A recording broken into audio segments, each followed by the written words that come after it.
Hi, friends, welcome. Today I want to share with you a conversation I had with Michael Fugoso, aka Fugstrator. He is a San Diego based designer and illustrator, and his style is a mixture between three-dimensional skeuomorphism and 1980s vintage awesomeness, and I absolutely love it. I spoke with him about what he was up to, and when it got really interesting is when we broke down three of his designs in detail and how they came about. I will link below to him. I would encourage you to check him out. This is that conversation. Enjoy.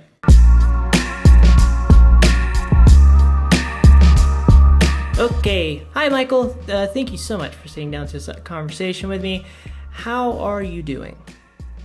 I'll be real. You caught me at like a time where I'm like the most tired. And it's not usually at this time every day. It's just happens to be today. But I'm doing great, man. That's good. That's good. I'm doing Keeping it excellent. How are together, you that's doing? all that matters, right? Yeah. How are you doing, man? I'm doing well, man. Been a busy day, but good busy. Lots of freelance stuff, and my channel, me and my wife's channel on YouTube, and just lots of creative stuff.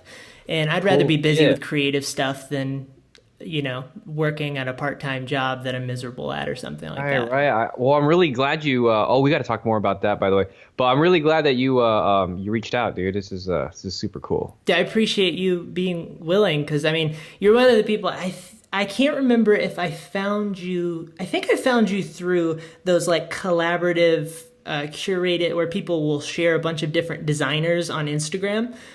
And I think I saw one of yours in there, and I kept seeing yours, perhaps, and then Was it like the design tip or something like that, or maybe, I don't know what it's called, Oh, okay, cool. but it's like, That's awesome. yeah, it's just like a bit. It's basically here's all the best designers on Instagram. We're gonna share them with you, and you can enjoy. So I think that's where I found you, because your style is pretty distinct. I'm sure you've heard that before, but and then I came over to you, and then I found your Instagram feed, and I was looking through it, and I really enjoy what you're up to. It really resonates with the mushy brain in my head and the things that it loves. Yeah, And awesome. yeah, and so I'm curious, first off, what got you into design and illustration in the first place? Oh, I love telling this story. I got into it kind of on impulse, like, cause when I was younger, like, I don't know, like kindergarten through fifth grade or something like that. I used to draw all the time, like little cartoons and stuff. Ninja Turtles. I was a huge Ninja Turtle fan, and learning how to draw the Ninja Turtles with like perspective arms, where their limbs Oh aren't. yeah. Yeah. Like, so I used to draw them where their arms didn't make sense, like they were too short. So like problem solving that when I was young. And Yeah, you should Dragon see Ball me try to draw a horse. Oh, It's like a symmetrical nightmare. right. Like, and then when you finally get it right, it teaches you so many things, right? And then Dragon Ball Z. I got to tell this story really quick. Like, I used to draw all of my classmates into Dragon Ball Z characters. Oh, okay. And this was like in fifth grade or something like that. There's about, I don't know, 30 people, 25 people in the class. And there's this one character that's like kind of like the ugly one. And I had to make that character one of my friends, because, you know what I mean? And then my friend was really unhappy about that. So that was my first glimpse into client work, So it's like, because I had to problem solve, like, how do I make my friend happy but also fulfill the roster of Dragon Ball Z. So it's Client work. I love it. That's so that good. was my anyway. But after that, like, I haven't done anything in the arts at all. Like, I think I was kind of raised, not really forced into it, but my parents come from a background of engineers and doctors and stuff like that. So I think that was just kind of like in the realm of my head. It's like, hey, maybe you should be a doctor or engineer because that makes you money and stuff. And I know my grandparents really wanted me to be an engineer or a doctor. And that's what I went to school for. And then I was just terrible at everything. I ended up majoring in business and in working in banks and finance, and then I think, 3 years into finance, like, I just hated my job and wanted a career change. And then I just remembered back in my grade school days that I loved to draw. I haven't drawn since really, so it's like it was kind of an impulse decision Yeah. to go into design school, and then and it all just kind of clicked after my first two classes or so. Interesting. Yeah, I feel like so many people find their self when they get into like college and then they get into the flow of things and they're like, I Right. don't know, this is weird. I don't know if I like this. What was it similar for that to, well, was it similar for that to you once you got into the world of banking and that sort of thing? Yeah, and I think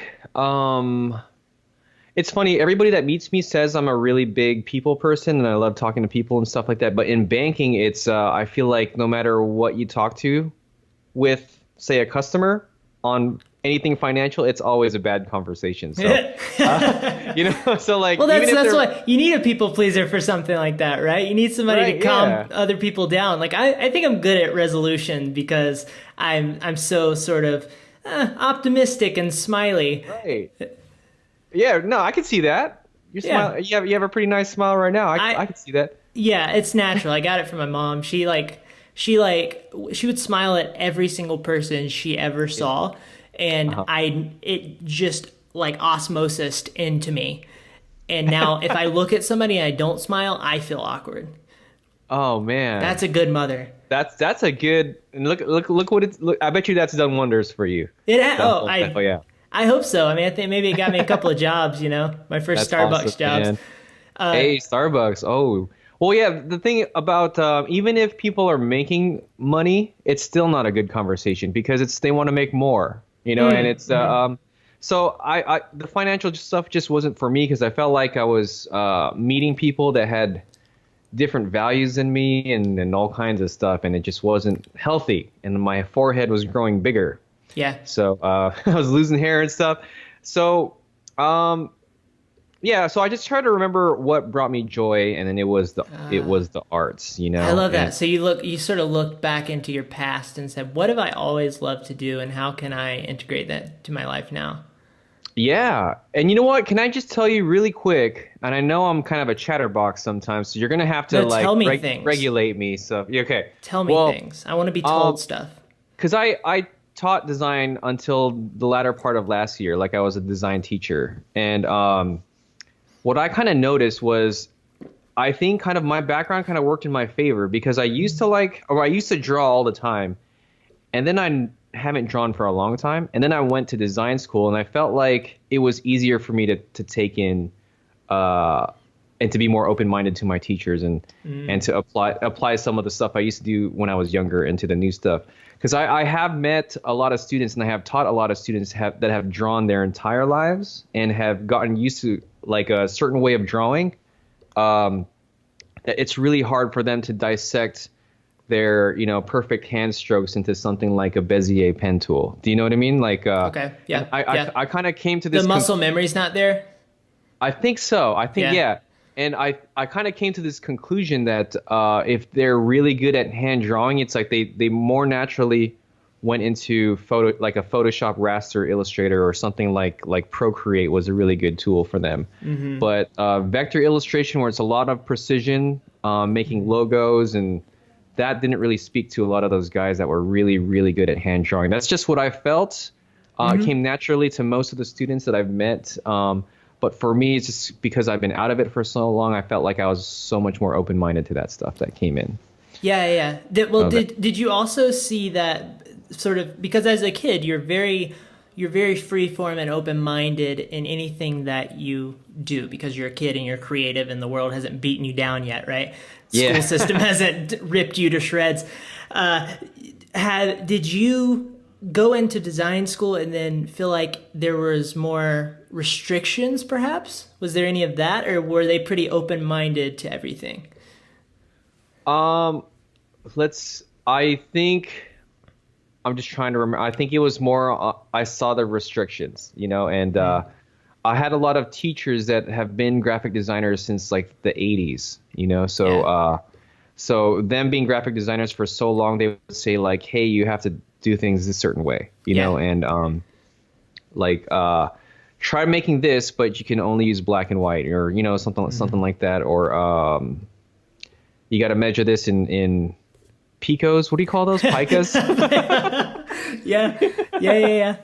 I've never measured anything in a pica after like my second graphic design class. I've like never used picas ever again. I don't know if that's the same case with you, but Well, no, I've never used it at all. I've never used that at all. I've always seen it in the little drop-down menu of Photoshop. yeah. I don't think any of the natural world uses that.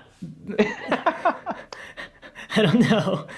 No, I think I always assume that there's stuff that I should know that I don't know. That's generally the way that I work with Photoshop yeah. or Did you especially get one of Illustrator. I those- have no idea what's going on in Illustrator at all.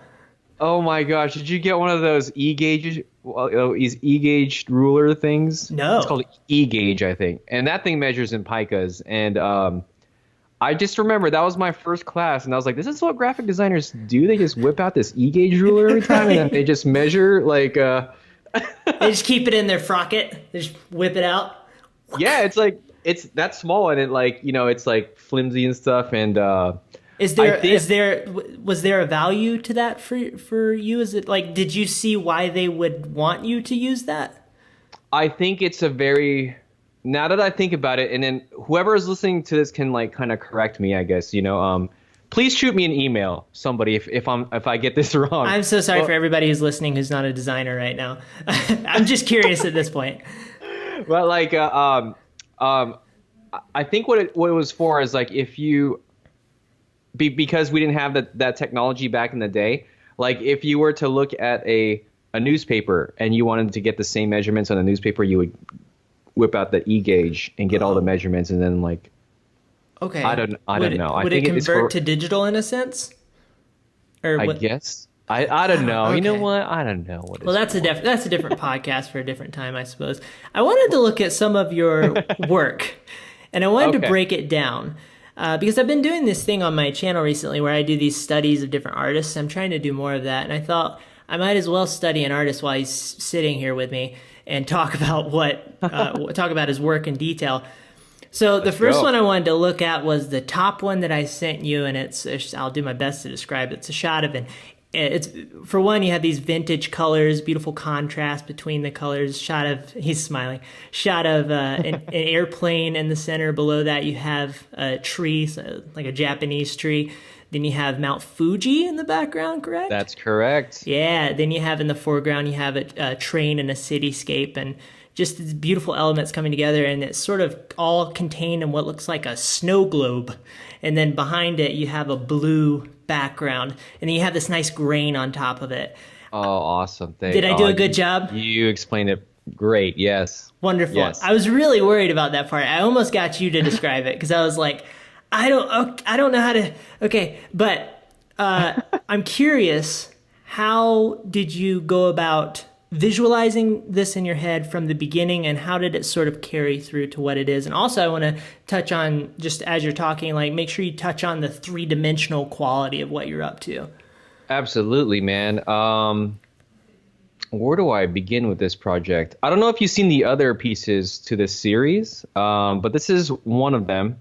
The entire project was to create a promotional video, animated video for the San Diego airport. And it was supposed to highlight their direct flights, all of their direct destinations. Tokyo was one of them, which is funny because Mount Fuji isn't technically in Tokyo. So, but when you think of Tokyo, you think of Mount Fuji. So, yeah. This piece was to represent Tokyo for international travel for the airport. The buildings there, the structures there was supposed to represent kind of like how colorful their cities scapes are and everything. I don't think those buildings are actually in Tokyo anywhere, but but it's just kind of like a representation. And then you also have the pagoda to kind of show the traditional side of things because they have temples and all that. You have the bullet train right there. It's just supposed to be one piece that represents the entire city. The cherry blossom tree, obviously. And then the plane on top was the plane that directly flies to Tokyo. The plane was kind of an important element to put in there. Yeah. Gotcha. So how did you? I guess what's interesting to me is how did you organize all of this in your brain and then kind of turn that into a digital thing that we experience? Like because you have all of these elements on top of each other, and you just explained the vision, which is sort of all of these elements coming together. Right. But how did you sort of establish a hierarchy for all of these and make everything work together? Well, the color had a lot to do with that, and that's what you brought up before. Especially when you create something with layers of depth, you have two things that can hold contrast, which is the shadows and the color. So if you nail both of those, you get a really kind of like a 3D look coming at you. Sometimes you could, if I made the entire thing blue, it would still kind of look like that, but if you throw in the contrasty colors along with that, it just pops out even more. When your clients tell you, like make it pop, you can literally make it pop. Right. Yeah, and I'm sure they saw this and they're like, oh, okay, good. You actually made it pop. Well done.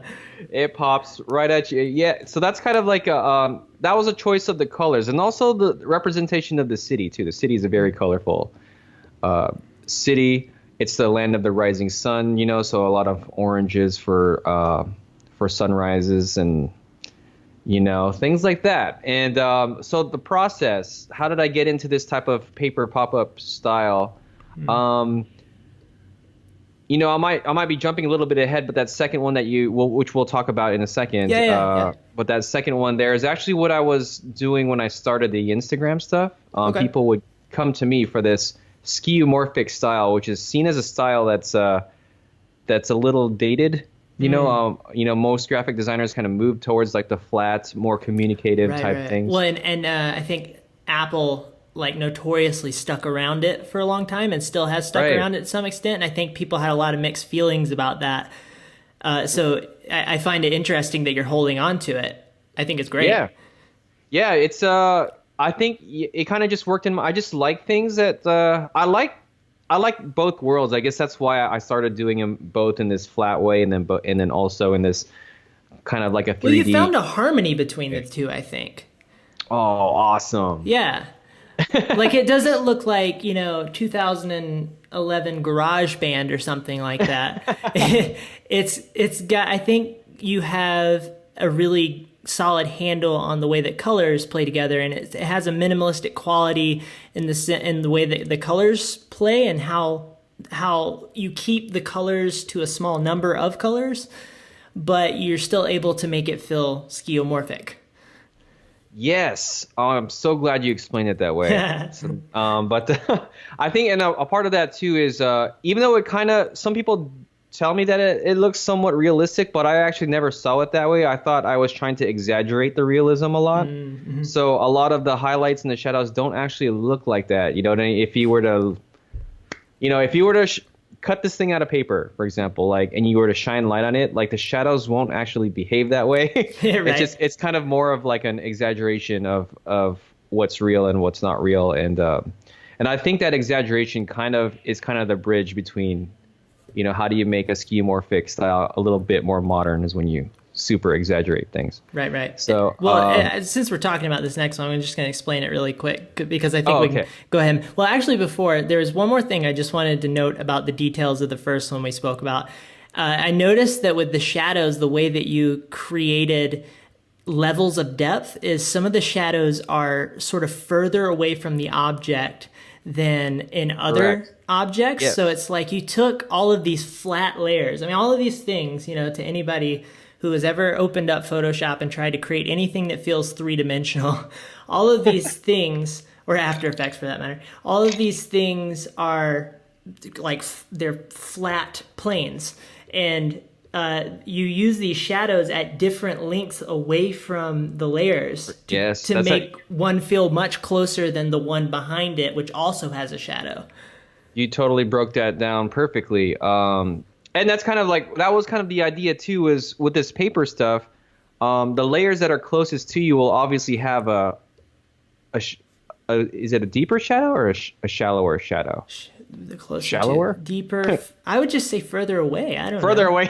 Yeah. Well, anyway, you'll have a longer shadow if the object is closer to you. If it's closer to the back, it's more like it's glued onto the paper. Well, it's almost like the background's the foundation, and if something is farther away from the background, the shadow's going to be farther from the object. And I think that's a key thing to kind of get that depth out and to make it really feel like it's coming at you. The other thing too is to establish a 1 point light source. Like, and I don't know if that's one thing that nobody ever calls me out on. I have the same light source in every single one of my Yeah, pieces, which yeah, is yeah. which is the top left-hand corner. I So noticed that now. That's awesome. yeah, so if you establish that one light source, it makes all those other exaggerated shadows make a lot of sense. Make a Cool. ton of sense. Yeah. Cool. Okay, second one. So we're looking at this is one we were talking about just a little bit a second ago, but we're going to go fully into it. Sweet.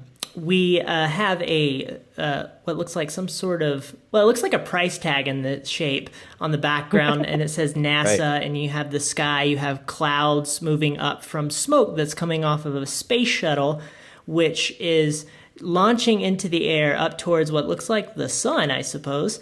And then you have on one side you have a much flatter version, much more minimalistic, flatter version. That's on the right side, and then on the left side you have a more skeuomorphic, more three-dimensional, more detailed version with actual flames and smoke flying out the back of the shuttle. And I picked this one. Why did I pick this one? For one, I like it, but it's like, why do I like it? I love the orange and the blue and how they play together. And I think it represents how you go from sort of a flat quality to a three-dimensional quality. Is one before the other, or are they both just in the same project? I've done a number of these flat and skeuomorphic side by side things, and I think I kind of switch back and forth, like whichever I want to start doing first. Like Yeah. this one I did the skeuomorphic shuttle first, and then I minimalize it down to a flat version. But Gotcha. there's some others where I started on the flat one, and then I would go the skeuomorphic route after. Right. Oh, how interesting, because I feel like you would naturally want to start on the flatter one, sort of like blueprint it, right? And then you go, okay, how can I make this more intense and more complex, right? You start adding all this shading and stuff. I don't really have a rhyme or reason on why I start on one or the other. I think it's just I think what just makes me feel more pumped to do it. I think is what I end up going with first. And this shuttle one, the one that you picked, is actually one of the more popular ones on my Instagram account, I think. And the funny thing is, I actually drew this shuttle a long time ago. Like it was one of my first Instagram posts, and it's the same exact one. I just updated it a tad, and then did like a flat version to go next to it, and made it kind of like a badge design around it. So that's kind of how that started. It wasn't a project for NASA. A lot of people ask me if I did this for NASA. I'm like, no, not this particular one. Nope. But it was a project. I love doing projects. Dude, like NASA this. should put this on the side of their rockets. Right? That would be super rad. That would be rad. Or NASA. SpaceX. You might be able to get in with SpaceX, man. Oh, SpaceX was actually a client of mine. I did the one on there was an actual SpaceX project. Heck yeah. Which is I think it's one of the more recent paper ones that I've done. Is one of your designs floating around in space right now or not yet? No. So the funny thing is, like, these space companies, like a lot of kids is their demographic, which like I wouldn't. I mean, I kind of knew that, but you would never think that that's a huge part of their strategy. So, and the paper stuff that I do kind of fits really well with what kids promotions would look like, I guess, or kids posters and stuff.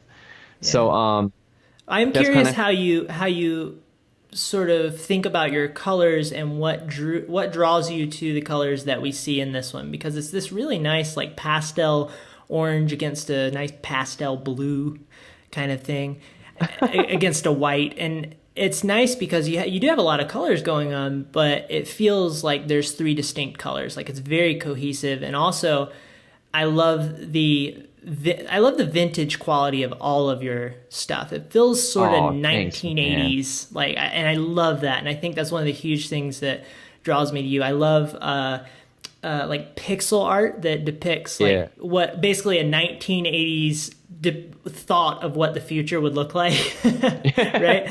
Right. Yeah. And I put you in the same category in some ways where you use these very vintage feeling colors, and it really makes it come alive and it really punches you in the face a lot, and I love that. But Oh, anyway, yeah. what drew you to that side of things? I think it's just if you think about the stuff that I used to draw when I was younger, it was early 90s, but the early 90s cartoons were very 80s ish. Yeah. So like Transformers and stuff like that. Even Ninja Turtles had an 80s vibe to it. Like Michelangelo would wear those button down 80s shirts and stuff. Really high contrasty pinks and blues and everything. For particularly the NASA one, it's just I think I drew that skeuomorphic shuttle first, and then I just kind of thought of a world that like would fit best with that one piece, Yeah, and then yeah. once I landed on that blue, the blue is really I do spend a lot of time on colors. I'll be like when I spend like a ton of It time. shows, man. Yeah, and when I it's funny though, like a lot of clients don't or a lot of agencies I've worked with. They don't see it as you're working. They're like, "Man, you're spending way too much time on this part," But the result comes out, and yeah, that one ended up really cool with that color scheme, and it's not one that I typically go to as well, like the oranges and the blues and stuff. Which is kind of funny because the Tokyo one is kind of like that in a way also. But That's probably why I like it. I'm sorry. no, it's cool. It's cool. I'm actually glad you picked these because I had some of the most fun doing these projects also. Yeah. And Yeah. there's an interesting quality to one, your lighting, but also to your the use of grain. I feel like you use a good bit of grain in your designs, and I think a lot of designers don't. I think they just don't have an interest in that. But I love designers that use grain. Really, I mean, this first one that we just spoke about, like you have this like heavy filmic grain. Looks like something from 1920 on top of the like and it's so rad looking. It really like melts everything together in a really beautiful way. Oh, thanks. I think when you add the grain to everything that has a gradient or a shadow, it kind of just makes a really cool like dotted effect, like a really very subtle dotted effect to those. Kind of softens it up too, I feel like. Yeah, that's why. Yeah. Maybe that's probably why I like it. And again, it reminds me of childhood. I think a lot of the stuff I do it just reminds me of things that bring me joy, which is why I went into this field in the first place. So, Have you ever had any issues with working with people and them saying, "Yeah, I don't know if I like the grain so much"? Like, have you had trouble with that? I mean, did they want something that felt a little less vintage? I feel like that would be something that people would pick apart. yeah, it really depends on, like, honestly, most of my clients don't ask me to do like these really heavy executed 3D looking things. A lot of them ask me to do kind of that flat shuttle that you see right there. It's that's usually a lot of the times that's the end of the project. But lately I've been getting contracted to do a lot of these paper pop-up ones. And I can talk about one of my clients right now is like one of the bigger real estate companies in the United States. They like things really clean, like very, very clean, very, I would say, I hate using this word, but very corporate looking, and it's so they like the process of that Tokyo one that you see there, but it's a little too heavy on the texturing, a little too heavy on the grain, like you were saying earlier, a little too heavy on the dramatic shadows. So Right. we had to simplify that process up and make a very clean piece that still kind of pops at you, which was a challenge, and it turned out great. I can't show that to you right now, but you'll see it in about like a month or so. Okay, I like Yeah, it. I'll keep my eyes peeled. But So when you are dealing with your version here, right? You're like, I love this. This is my baby. I put my heart into this, and then you have to mix that up into another version that works better for the client you're working for. right. How do you handle that internally? how do you versus how do you want to as well? Well, I made a segment about this a long time ago. I think I've taken it down, but I always said like my mindset is to think like an artist and execute like a designer. And then the way I kind of define those things is like an artist is kind of the personal touches that I like to do. And something that I can kind of put my mark on it and be like, hey, I made this. The design part is more for the it's for the client. It's a problem. Make a solution for the client and for the person that needs the work to be done. So I always thought, especially when I taught design, to tell my students to distinguish between art and design as much as they can, because that would help you produce, for one thing. And usually it's design that's the thing that's a little more lucrative, because you're not just doing whatever you want, right? You're solving problems and you're helping people for the most part. But if you throw the artistry behind it, it makes it a little more personal. I try not to go too heavy when I'm dealing with clients. I don't try to go too heavy on the artist mentality, because I would end up getting a little too attached. And then when I do get too attached and there's a revision of some kind, then it breaks my heart a little bit. It's like, oh my gosh, I worked so hard on this thing, and then I really want it to be seen in the public eye. But no, we got to simplify, and we got to take things out. And so I try to problem solve that as much as I can in the early stages with the clients, because Yes, I've heard a lot about this from people who work with clients and they're trying to do it on the highest level. It's like you got to have meetings up front so you don't thrash at the end. Right, and especially if I were to do projects in any of these three that you've picked here, these are very high execution, time-consuming projects. So if I get to the end with the client and then they have a revision when the thing is like completely rendered, it's close to impossible for me to go backwards. And it's basically I'm starting again from scratch. So we kind of have to solve it in a flat form first, and then the depth comes out after, which is a very challenging part of this style, and something that I've never really fully figured out yet, because you can tell a client that, right? And then once they actually see the depth to it, there might be something that they want to change on the depth side of things. So that's a huge drawback with this style, because of but usually when the depth comes out, they're pretty happy with it, because they're like, wow, it's popping out at me and stuff. And, right. It is, they're like monkeys. They're like, But when it doesn't work that way, it's like, oh my gosh, I spent so much time, and I gotta work backwards. Well, it's almost like beginning to work with clients, if you're a creator of any sort, is an exercise of empathy. You have to be able to put yourself in their head and understand how you can solve their problem, as opposed to how you can create something that is your thing and give it to them and expect them to like it. I think those are two different approaches, that one can cause a lot of mayhem and one can help meet their needs. But there has to be a balance, of course. Yeah, and I do think you need both of those elements in there, because especially with like an illustrator with me, someone that markets myself with a certain style, your clients come to you for this specific thing. So you kind of have to throw your own personal artistry and your own personal touch to it. At It's a good place to be. You're right, yeah, and then at the same time, you do have to solve their needs too. You can't just make whatever you want, And what's funny is that I actually like the projects when the clients are like, do whatever you want, and have no restrictions. Like, it does put a little more pressure on me, but I tend to have a lot more fun with those, So do you like when they send you a style guide? Because when I make videos for people, and like I work with a guy, and he has a style guide for any elements that go in the video.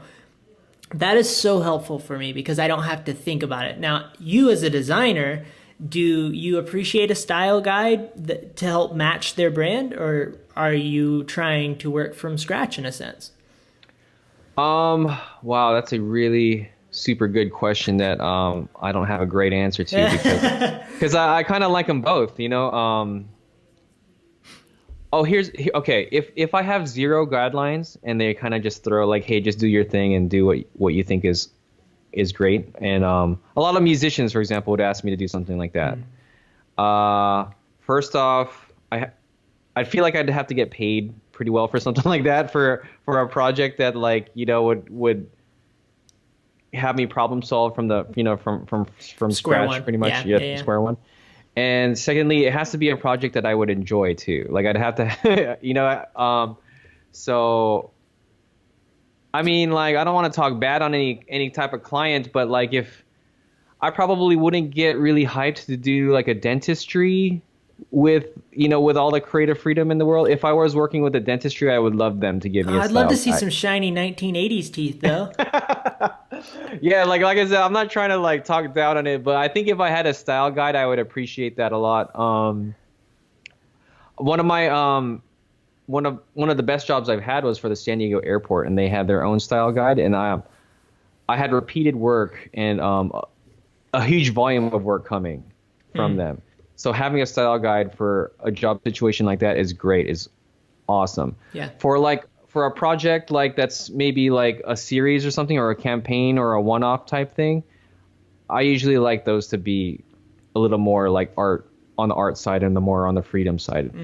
So I don't know if that's a great answer. No, it's a good. I mean, it's very. This is a very dynamic thing, you know. It's like a different. It's kind of like whatever feels natural, I guess, when the project comes in. Right. So Right. yeah. No, that's very interesting. Okay, I want to talk about this last one. Okay. So this one, we're looking at a lovely. Everything's just purple in this one. I love it. It's been purple. I guess you would call it purple, right? It's just very purple to me. Purple? It's super purple. Yeah. Okay. Purple. Yeah. So we have a couple of vintage. Well, three different vintage filmic-looking cameras. And they have these very shiny lenses on them. They have a lot of sheen to them, lots of nice shiny bits as cameras do. And what I'm interested in, the one on the right says Robbie Flex, which I'm a little confused about. You have to tell me about that. But what I really love about this this depiction of cameras is you see a lot of cameras being depicted through design. And I think it's difficult to create a unique looking camera that really feels interesting, and you scroll and you stop scrolling and you go, oh, that's new.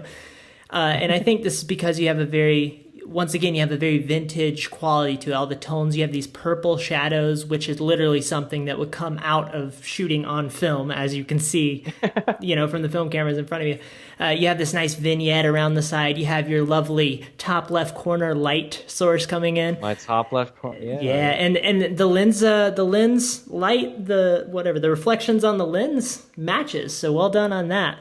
Oh, thanks, man. Yeah. I might have gotten a little lazy on this one because all the three of them have the same shines, it looks like. I haven't. I just love that you called that lazy. Yeah. Dude, this is so detailed. Well, I might have gotten real tired at that point. I was like, because the shines. You just copy paste. Okay, let me explain the Robbie Flex thing first, because they're the original name is Rolly, right? Rolly Flex or Rolly. The first post I intended for this on Instagram. This is like, I love doing this project because this is the one project that opens so many different avenues for me in skeuomorphic design. Especially like making the highlights on something like the lens, right? At first I would highlight everything with soft shadows, right? If I were to do that to the lens would look very dirty or very matte finish. So you have to use like a hard highlight. So stuff like that was a really cool problem-solving solution. So doing this camera project taught me so much. The reason why it says Robbie Flex was because the first post I did was actually a camera robot. So the Robbie 35 there was actually the head of this camera, and then he had like two little tripod arms coming out of him. Yeah. That's one of the posts I have on Instagram if you guys want to check that one out. And then after I did that, I did the Leica M3, which is the one on the top left-hand corner there. And I just decided to put all three cameras together. And then it just looked cool like that, and maybe not changing the Robbie part might have been another sign of me getting a little bit lazy because I was at the end of this project, and I'm like, I think I've kind of experimented enough with it, so I'm gonna just like, I think I'm it's just gonna. intriguing. It makes me ask questions. But yeah, it's if you look at the original post, it's yeah, the Robbie Flex is the body, and then the other camera, the Robbie 35, is the head, and then it kind of reminds me of that one movie. I forgot what it's called. Shoot, batteries not included. Batteries not included. That was Oh, my oh my. man. I feel like I've heard of that, but I don't know what it is. Is it You'll good? definitely recognize you. I don't know if it's good to if you were to watch it now. I don't know if it's as good as you remembered it when you were younger, but you'll definitely recognize the imagery I when you see. see it. Or like the Navigator. Have you seen the Navigator? No, sadly. That's you'll Any more probably movies? recognize that too. But Okay. yeah, so those old school like camera looking robots, even like something like Wally, like Wally kind of has like a camera look to his head. Uh, that was kind of an inspiration behind that. But you chose a piece that was kind of an aftermath of that first one, Yeah. and but like you know Well, everything's an aftermath of everything, yeah. right?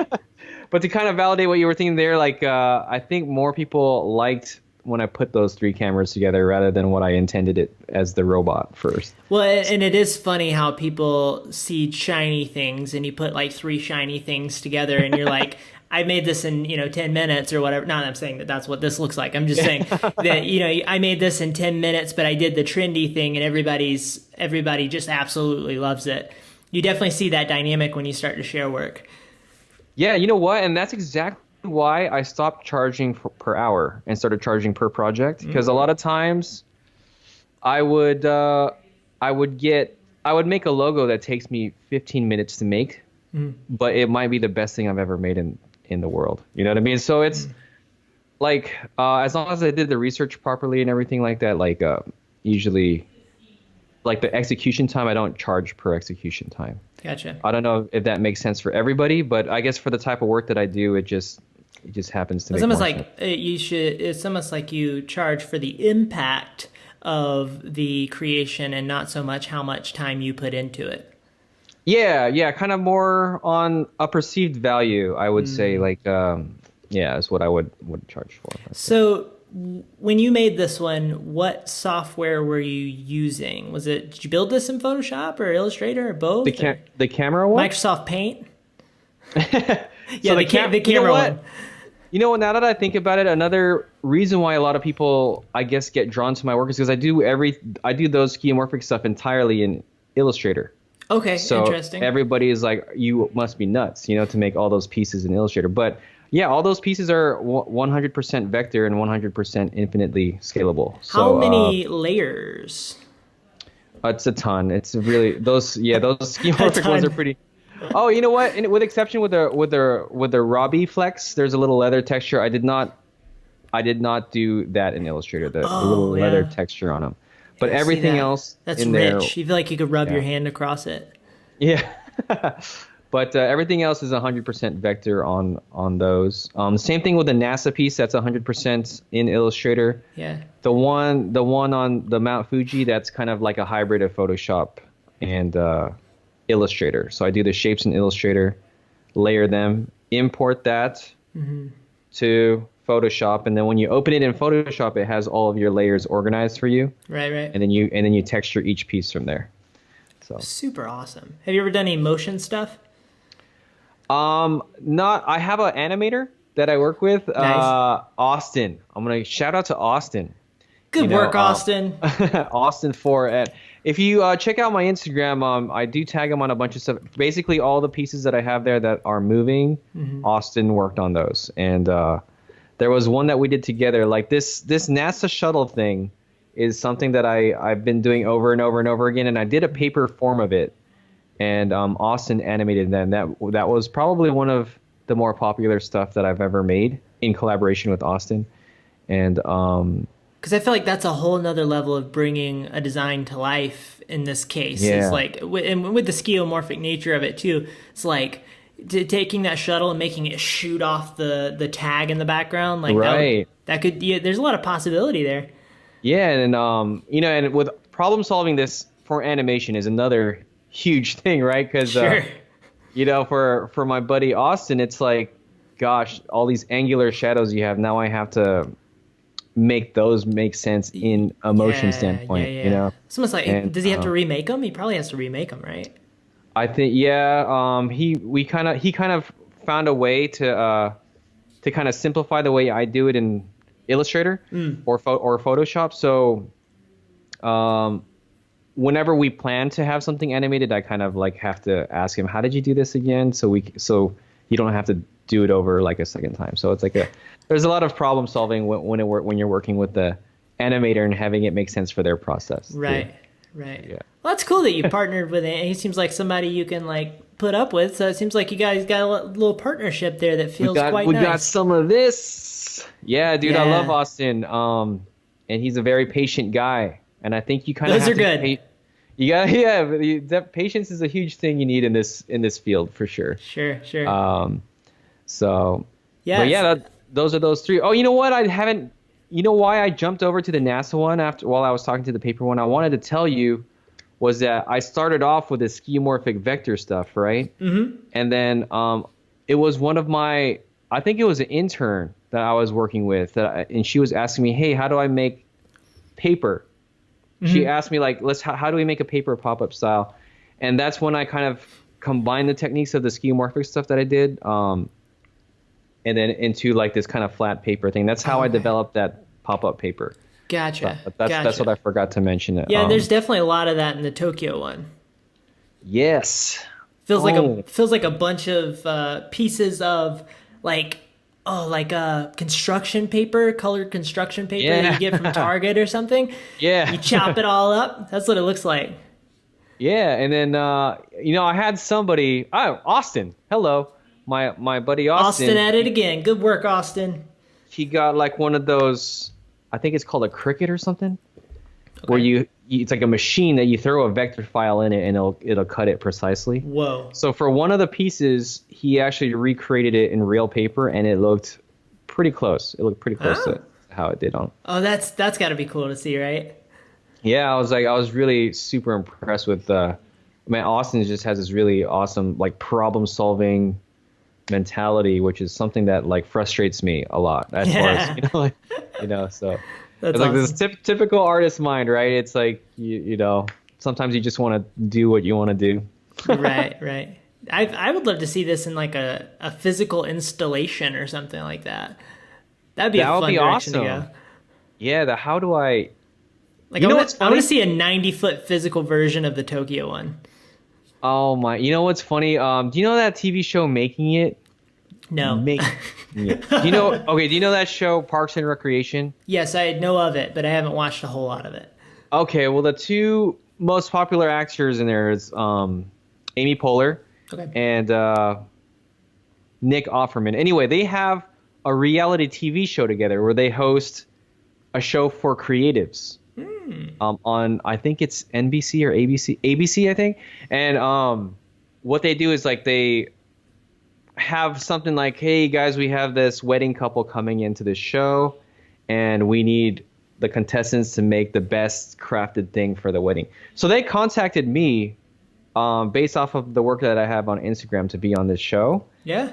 And then I was like, I was super excited, mainly because I was huge fans of Amy Poehler and Nick Offerman, huge fans of them, and I never knew what it was like to be in a TV show like that. And then I actually watched a show, and I was like, I don't do any of this stuff. Like I'm gonna go in there and they're gonna make a fool of me, and they do that on TV, right? Yeah, right. It's like.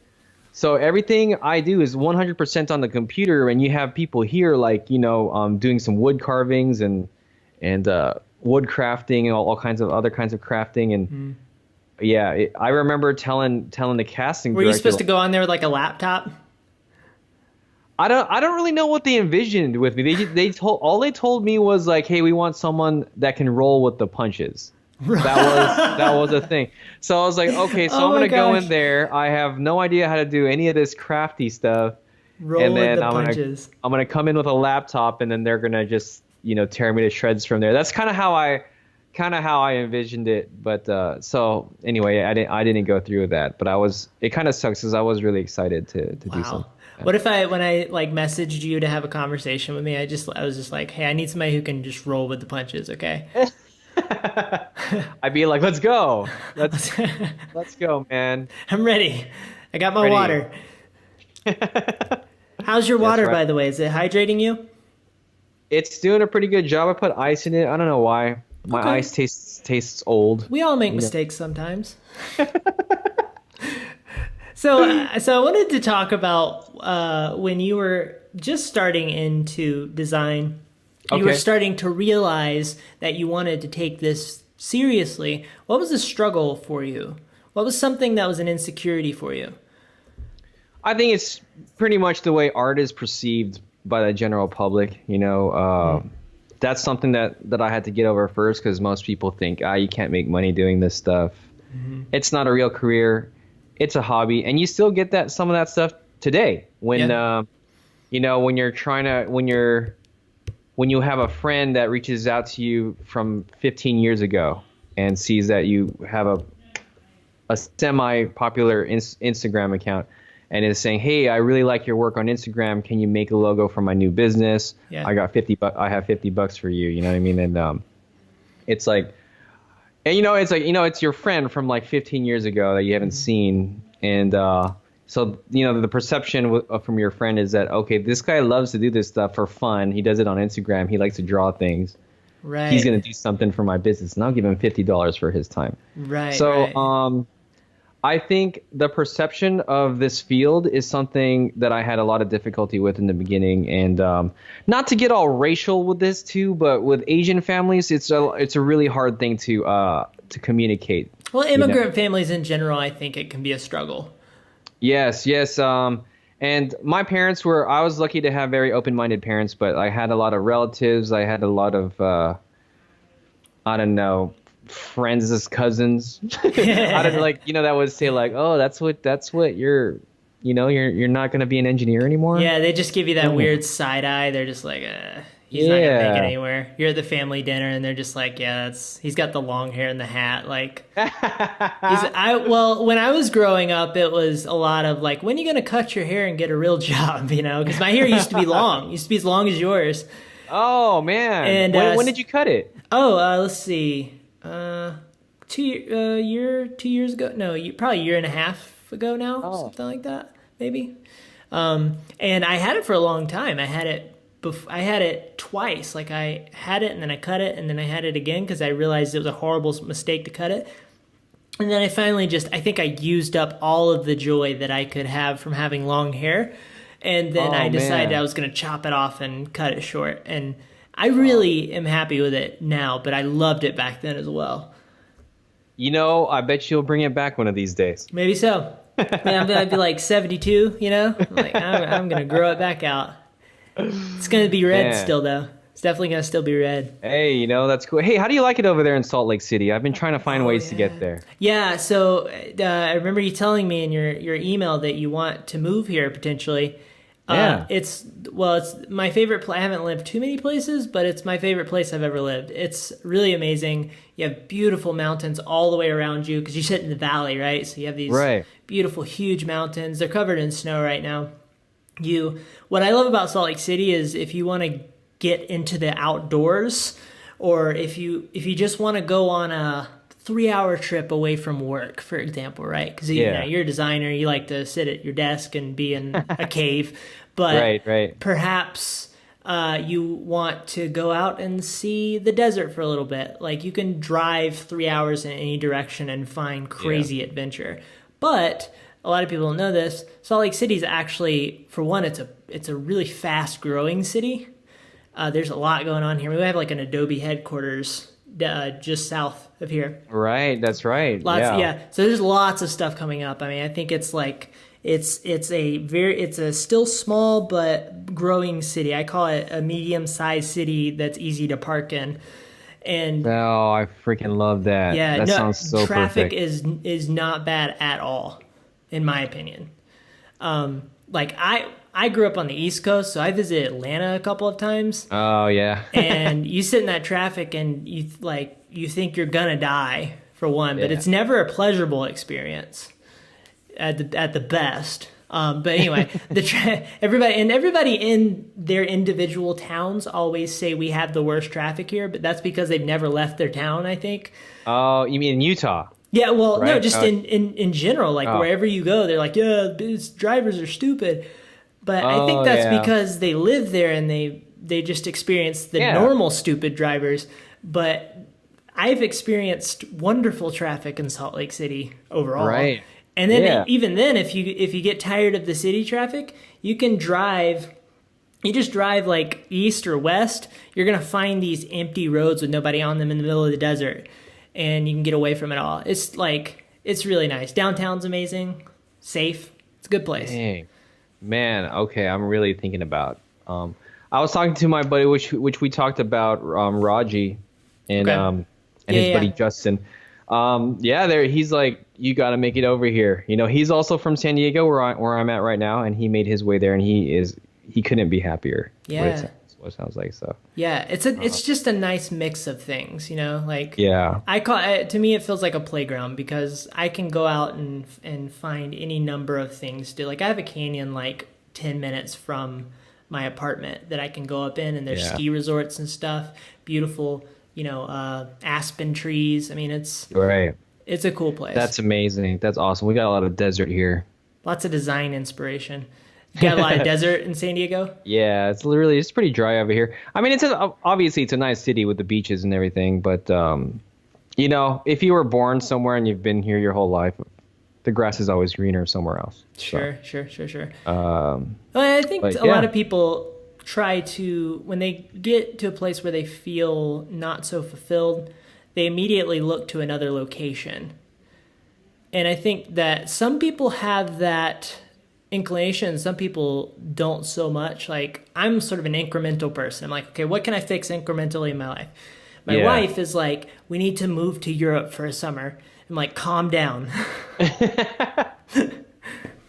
Too much. what part of Europe does she want to move to? Just curious. Well, she doesn't specifically want to move to Europe right now. She just gets that thought occasionally. She's like, let's move there for a summer, right? And if we did move there, she'd probably want to go to the UK. Good central point to where we can maybe move around Europe, and Nice, travel yeah. if we want. But yeah, probably her dad's from the UK. So Oh, okay, cool. yeah, so Nice, man. it would be a change of pace, but we're also like we always fiddle with like New York City, and we almost moved to San Francisco. All of that man, was I just had a job offer in San Francisco. I turned it down 2 days ago. oh, okay. Just because I'd like to move somewhere else, but San Francisco, I don't know. I hear there are a lot of downsides. Yeah, one thing. It's San Diego's expensive, so That's what it was. You Yeah, know, it's really expensive, right? that's one huge thing. And then I don't know. I just didn't. I've been there a couple times. It's a great place to visit. No, man, I'm not talking down on any of you San Franciscans. I just like. It didn't seem to you. Maybe I just wasn't ready for it. Let's just put it that way. I wasn't ready for San Francisco. Maybe one day you'll move to San Francisco, or maybe one day you'll realize you want to live in the Alaskan tundra. Hey, You know? hey.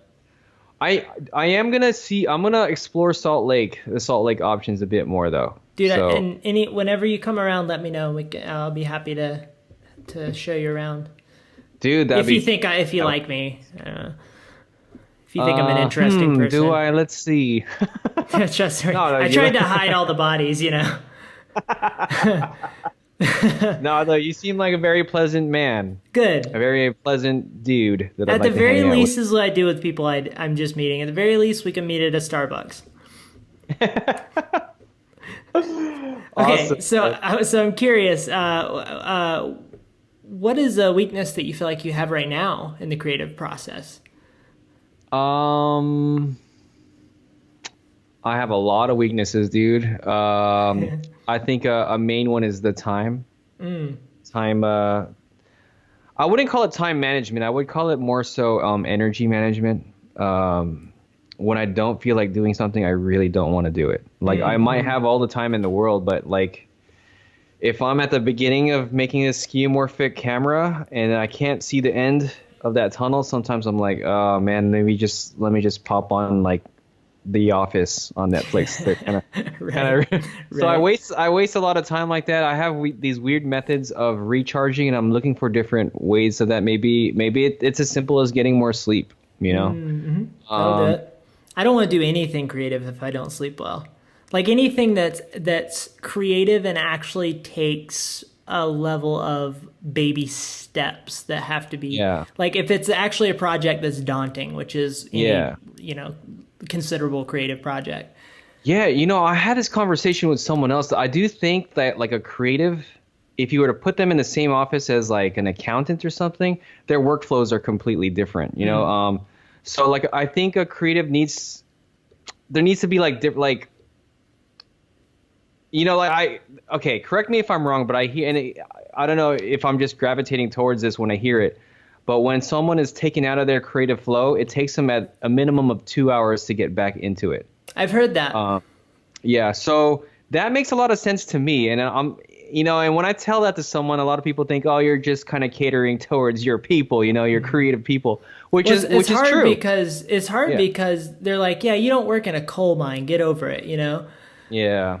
That's the tough And part. that's another thing when they're like, like, oh, you have it good over there. You know what I mean? But I do think that like I hate it when I'm out of that creative flow state. Yeah. And when I get out of it, it's that's a big trouble of mine, is just kind of staying on track with that a lot of the times, especially with with projects like these. They're very, very execution heavy. Yeah. So. Yeah.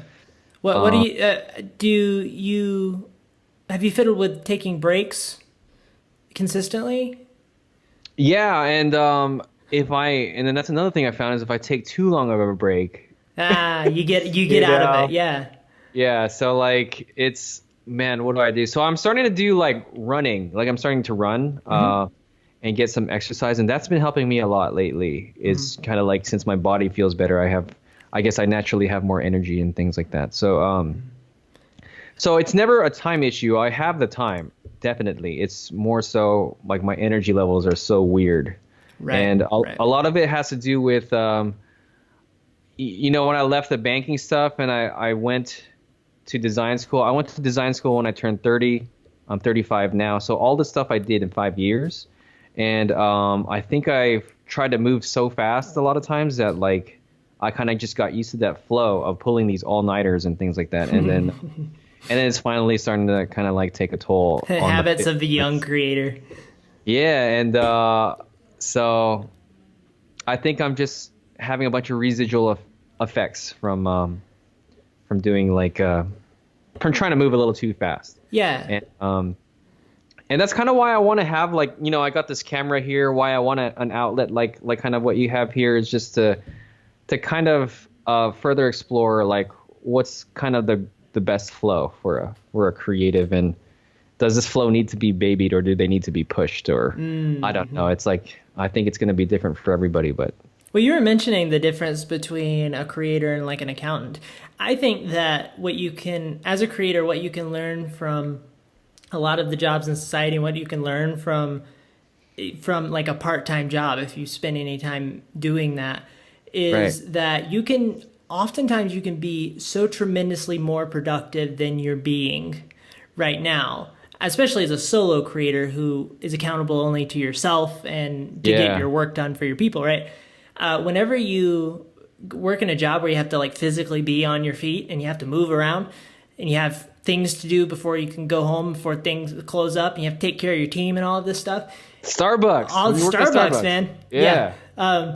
And I learned so much from Starbucks. And one of the things I took from it that still sticks with me is just like that hustle. It's like you got to go Right. do stuff, right? Like Yeah. like there's no time. If you have time to lean, you have time to clean. It's like Yeah. and that is something that's so healthy for a creator, because I think we are so sort of free flowing and follow the wind that we need that structure to actually help us be happier people. I totally agree.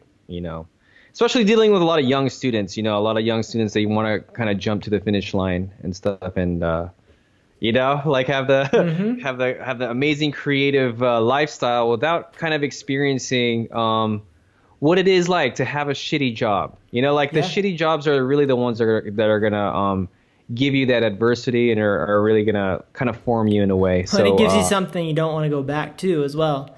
Yeah, exactly. Agency work. A lot of people hate agency work because of how fast paced it is. And I always say work at an agency so you can feel it, so you can see it for yourself. Maybe some people like it. Some people like when they're not doing stuff. It's like they feel like I'm super bored and I hate this. Like I hate having all this creative thoughts and creative freedom. I'd rather be producing and producing. I hate all this poetry running through my mind. Hey, let me show you something real fast before I forget about it. This is my empathy towards Starbucks baristas. My Starbucks drink is inside of my phone case. Oh, beautiful! Well done. This is the tag. So well done. I just show them this. It's basically it's a salted caramel cold foam cold brew. You substitute the cold brew with just regular iced coffee. Oh, fancy. Because cold brew is a little too strong for me. So yeah. Cold brew is pretty earthy. It's got a lot going on. But yeah, right. That's so good because people don't really think hard enough about how they order, and they make baristas' lives living hell. So that's really good. There was one lady that when I used to work there, she had a mug, and then she had a like a knitted sweater for the mug, and the into the knitted sweater was knitted her order. Whoa! Like that's a step further than what I just showed you. Yeah. I think we all want to be on that level. That is awesome. Yeah. Okay, I'm gonna start wearing apparel with my orders. Maybe next time I go to that Mexican restaurant, I just tell them like my burrito order. My custom burrito order on my screen printed T-shirt. That's good. Yeah, that's a design you got to get to work on, for sure. Okay, so I want to ask you one more thing, and I'll let you get out of here, man. Cool. I'm curious as well. What do you hope somebody takes away from your work when they experience it? Man, that's a good question. I saw your mind going. I can say I'd like the same kind of feeling I got when I watched like Ninja Turtles or Transformers. I want that joy of kind of being an adult / kid. I want that feeling. I want that feeling to resonate with people. Anyone that sees this stuff, they'd be like, "Wow, explosions!" Like, but like I can also hang this on my wall or something. Yeah,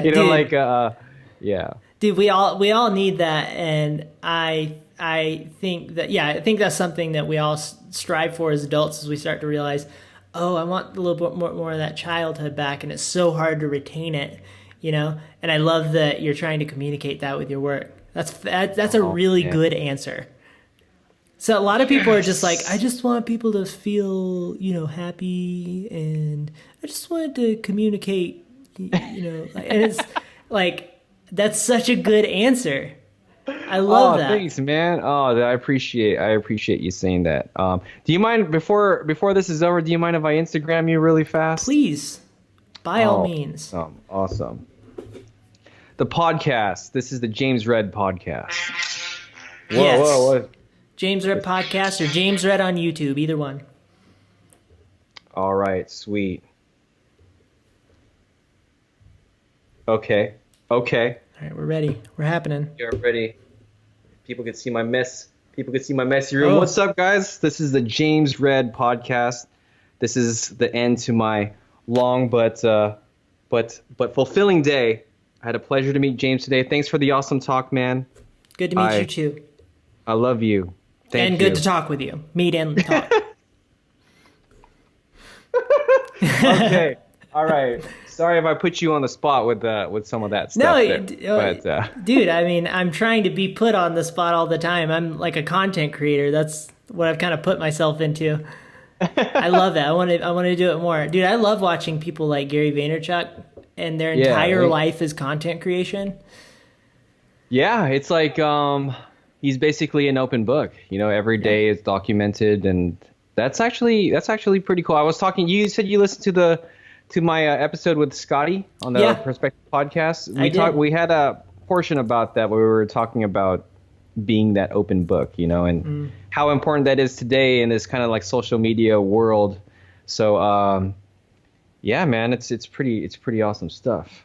Hey, Is- did you want to Is there like? another social media that we're gonna make something for? No, I think Let me go on my don't LinkedIn know. account. I got to make sure that my Oh, do you want me to look for you? I want to make sure that my video's saved here. Saved. Okay. Let's see. I'm looking. Okay, I got it.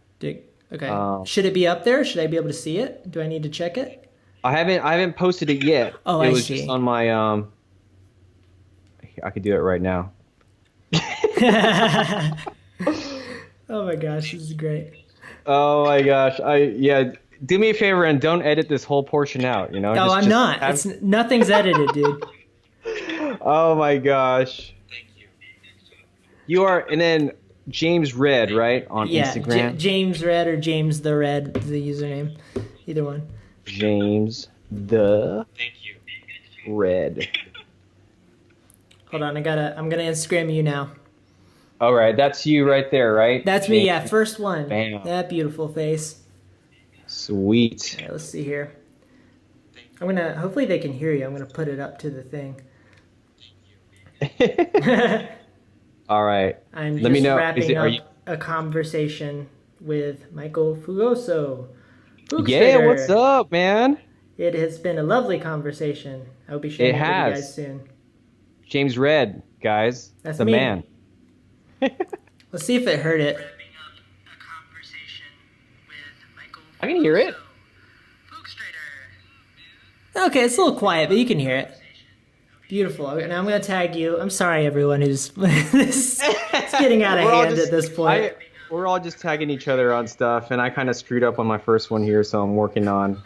It's okay. This is the creative process. They're experiencing it live action right now. This is what the actual creative process is. Wait, this is not live, is it, or is it? No. No, it's not live. Okay. Okay. No. Cool. No, it's not live. Okay. Sweet, man. All right. Well, dude, thanks for hanging out. This has been lovely. Oh man, thank you, dude. Thanks for reaching out. I always love doing these things. Even if you want to reach out on a non-podcast way, that's cool too. Oh. I'd love to talk to you. And you know what? Like when I head over there, maybe I can bring this camera and then we can shoot something. Dude, Like, I'm down for all the possibilities. You seem like a good guy. I like your hat. We'll do it. yes, it's my hat. Oh, I knew this hat would do all kinds of stuff for me. Yeah, and that's your Oh, man. branding. Oh, dang. Yeah, but thanks again. This was cool. Like I said, reach out anytime. I'd be happy to, especially when you come to San Diego. A lot of stuff we could do over here also. Okay, I like it. Yeah. I like it. We'll do San Diego things. Let's do San Diego things. Yes. That Yes. sounds exciting. Okay. That is it. Michael is a rad guy. Once again, I would encourage you to check out his work. If you made it this far in the conversation, I appreciate you so tremendously. I would love to hear your thoughts about this conversation. I hope you have a lovely, productive, creative, and not deadly day. Yeah, like don't die.